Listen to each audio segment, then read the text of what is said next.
Yes guys, welcome back to another video here on the Andy #1 channel. Today's video is another video in the training solo series. 5 exercises that you can do at home in order to stay sharp, practice and get out and do some goalkeeping. To help me out with today's video, we've got #United goalkeeper Tim Pittman. Right, let's go have a look at those 5 exercises to help you become a better goalkeeper.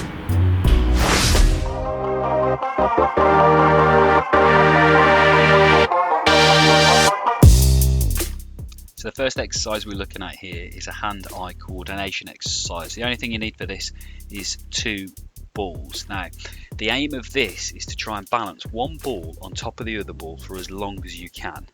So as you can see here, it's just on top, you're holding one ball, the other ball's free to move wherever it wants to move, but you're trying to keep it up there for as long as possible. You've obviously got to have focus, you've got to have balance, you've got to try and keep that ball as still as possible. You've got to watch that all the way through. It's key to use small movements with this. Don't use big jerky movements because then the ball's just going to go off all over the place. So small movements just to readjust, adjust your position and stay calm. Don't panic. Even when the ball's moving around, can you keep the ball on top? Right, if you want to progress this, make it a little bit harder, you might want to bounce the ball on top. So instead of just trying to balance it, now you've got to have little bounces on top of the ball. This makes it a little bit harder because you've got to make sure that you're aiming for the middle of the ball at all times. Keep that ball bouncing, keep it under control, and keep it as close to you as possible. Take this on a little bit further. Even still, you might want to do 2 little bounces followed by 1 big bounce over head height. And if you want to showboat, you can go as high as you can to see if you can still keep that ball under possession. How high can you go? 2 little bounces, 1 big bounce. How high can the bounce go? Now to move this on even further, can you include your feet? So can you do 2 kick-ups followed by 2 ball bounces? And then if you want to go even 1 step further, as Tim's showing here, can you do 2, then 2, then 3 kick-ups, then 3 bounces, then 4 kick-ups, 4 bounces, and how high up can you go? Now the next progression from this is a fast hand exercises. Balance the ball, this is the first exercise we looked at, and then can you take the top ball and get it to the underneath ball as quickly as possible. You've got to have really quick hands for this. So can you go from the top to the bottom as fast as possible and keep the ball balancing? That's key. Fast hands down to the bottom. Keep the ball balancing. How many times can you do that in a row?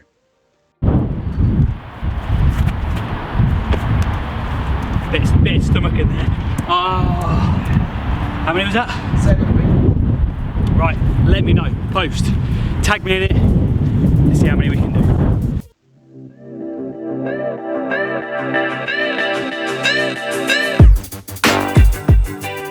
Okay, so exercise 2 is an explosive power exercise. You need 1 ball for this, that's all, and you're going to start in a sitting position with your legs spread apart.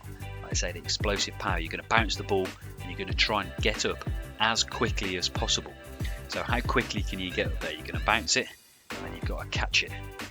So the key here is the bounce of the ball. How high do you want that ball to go? The higher it is, the easier it is.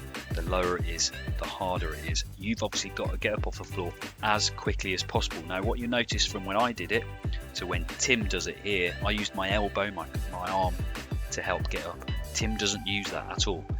He's able to tuck his leg under and push up off the leg. So at the moment he's tucking his right leg under and he's able to get up without using his hand, without using his arm. It's more difficult that way, but it is more progressive in order to be able to do this. Like I say, if you did want to make this a bit harder, lower the bounce. Smaller the bounce, harder it is because you've got to be quicker to get up off the floor. If you want to make it easier, you make it go higher, but lower the bounce makes it a lot harder because you've got to be a lot quicker in order to get up. And as you get up, you've got to keep your balance, not what I just did then. Tim's phenomenal at this. He's got such good mobility, power in his legs. He's able to get up very, very quickly. Low bounce, no use of the arm to get up.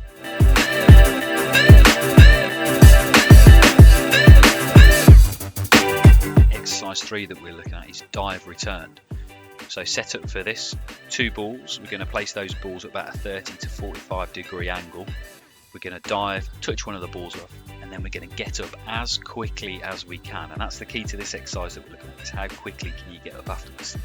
So we're going to start in that balance set position, balance between left and right, on our knees, slightly bent, slightly hinged forward. We're going to step out towards the ball, so we're going to look at the diving principles here. So we're going to step out towards the ball, take that positive step, touch that ball off, and then we're going to get up as quickly as we can. So here's Tim, there's the step, push and up. That's what we're looking at here.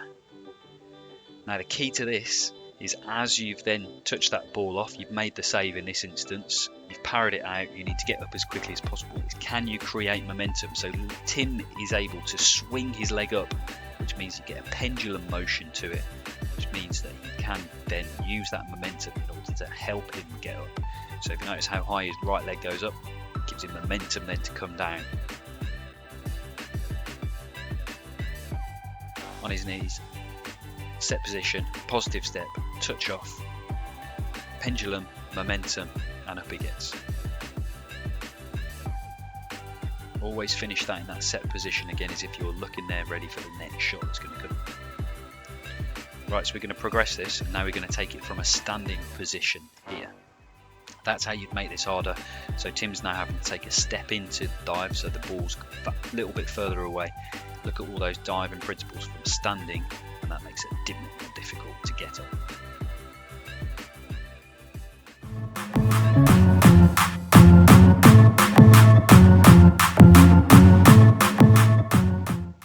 Exercise 4 is a handling exercise. Set up for this is a ball and wall exercise, lots of repetition, ball and wall exercises, and we're looking at handling. We're also looking obviously a little bit of distribution here as well, because we're having to distribute the ball onto the wall in order to then catch it the other side.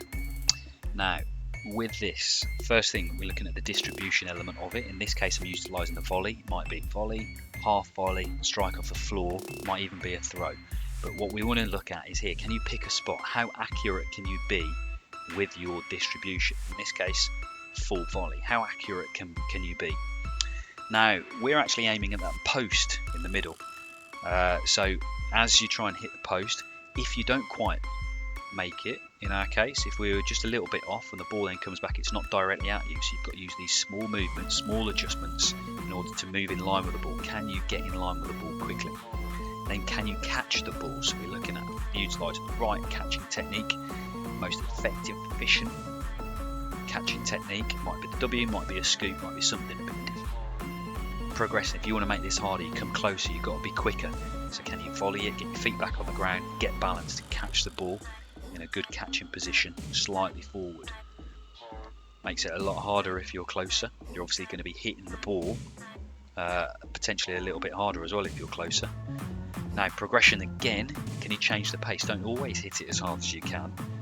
Try and hit it a little bit slower. You've got to then time your catch, have a think, have a little look at the pace of the ball in order to make the right catching technique. Makes it a bit harder.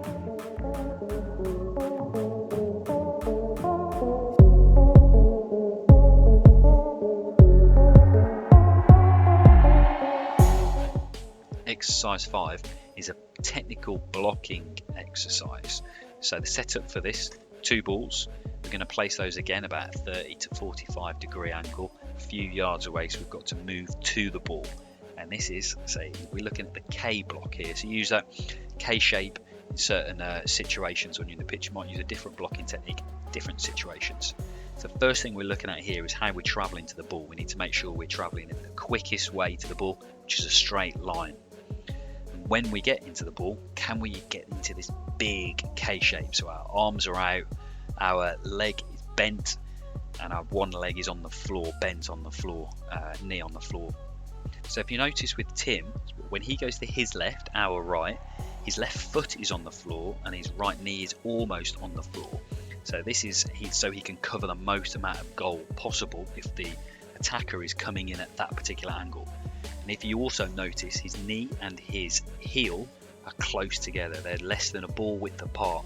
So this is because he's really tight to the ball. So that means that he can't go through that gap, which is obviously good. He's also, his chest is angled forward.